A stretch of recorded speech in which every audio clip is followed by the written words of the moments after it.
Uwian day of our Baguio trip kaya feeling sepangs na kami. Maaga kami gumayak, susulitin na nga namin dahil later ay travel na kami pabalik ng Rizal. Ngayon din namin ibabalik ang rented motorcycle kaya sulitin muna hanggang maaga pa. Travel tayo through Luwakan Road dahil papunta tayong Camp John Hay. Sobrang aga pa kaya halos joggers ang nakakasalubong namin.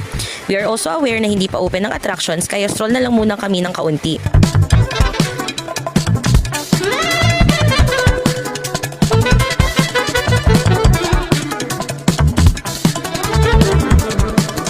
Ang ganda dito and relaxing, parang may aircon ang vicinity. Puro puno ang paligid.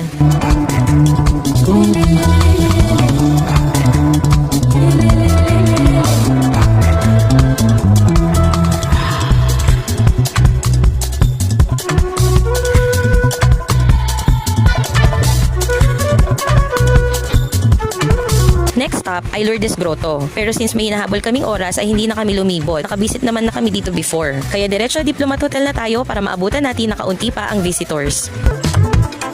Wow, ayun na nga. Almost solo natin ng place and pasikat pa lang ang araw kaya medyo creepy vibes pa.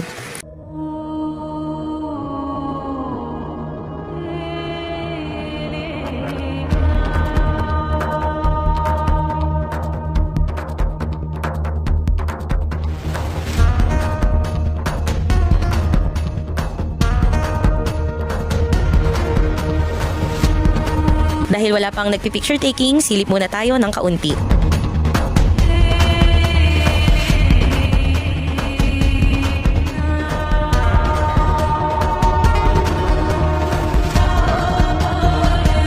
Pero sa tapat nito ay ang magandang view ng Baguio City.